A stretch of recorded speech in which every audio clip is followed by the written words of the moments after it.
Renungan kita hari ini saya beri judul Tuhan Yesus telah mengalahkan dunia, yang diambil dari perkataan Tuhan Yesus kepada murid-muridnya tertulis dalam kitab Yohanes pasal 16 ayat 28-33. Kita akan memfokuskan pada ayat 33 di mana Tuhan Yesus menegaskan bahwa Ia telah mengalahkan dunia.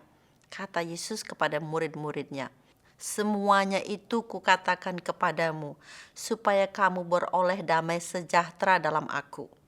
Dalam dunia kamu menderita penganiayaan, tetapi kuatkanlah hatimu. Aku telah mengalahkan dunia." Yohanes 16 ayat 33. Tidak bisa kita pungkiri ada bermacam-macam penderitaan di dunia ini. Diawali oleh kejatuhan manusia ke dalam dosa yang kemudian terekspresi keluar dalam berbagai bentuk kejahatan yang mengakibatkan banyak penderitaan, entah itu penderitaan fisik, mental, dan bahkan rohani. Sebagai pengikut Kristus, bagaimana hati kita bisa tetap tenang melewati banyak penderitaan? Saya menyadari ini bukan satu hal yang mudah.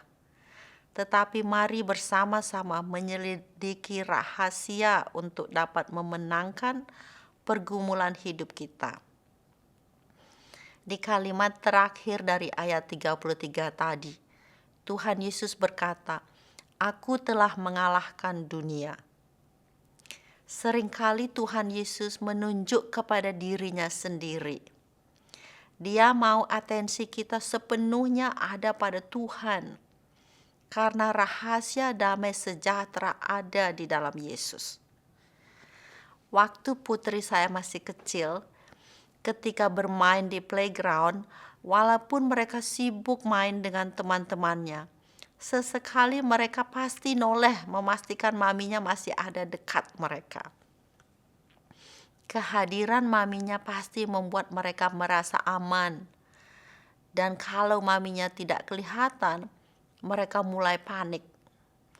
Penting sekali untuk kita sering-sering melihat Yesus yang sudah mengalahkan dunia, sehingga kesadaran kita akan kehadiran Yesus membawa ketenangan dalam hati.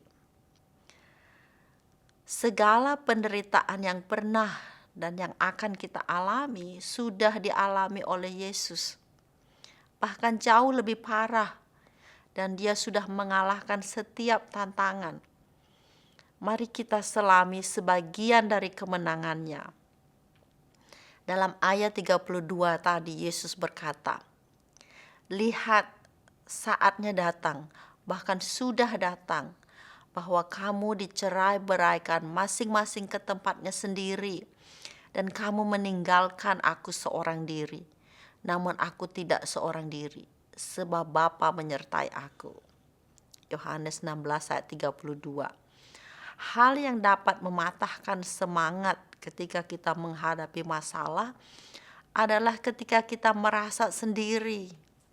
Tidak ada yang mengerti, tidak ada yang menemani. Tuhan Yesus mengalami bagaimana ditinggal oleh murid-muridnya ketika Yesus ditangkap. Tetapi Yesus berpaling kepada Bapanya yang selalu menyertai.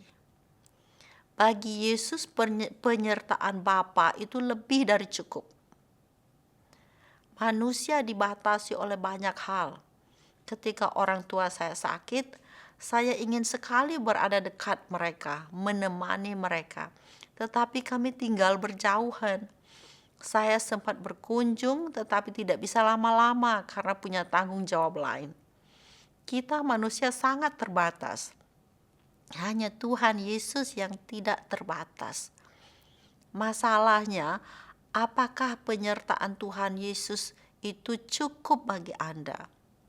Apakah cukup hanya Tuhan yang mengerti masalahmu? Satu proses belajar yang luar biasa kalau kita mau sering-sering melihat kepada Kristus dan menyadari bahwa penyertaannya, pengertiannya, dan pertolongannya itu cukup, sehingga hati kita tidak perlu mencari di tempat lain.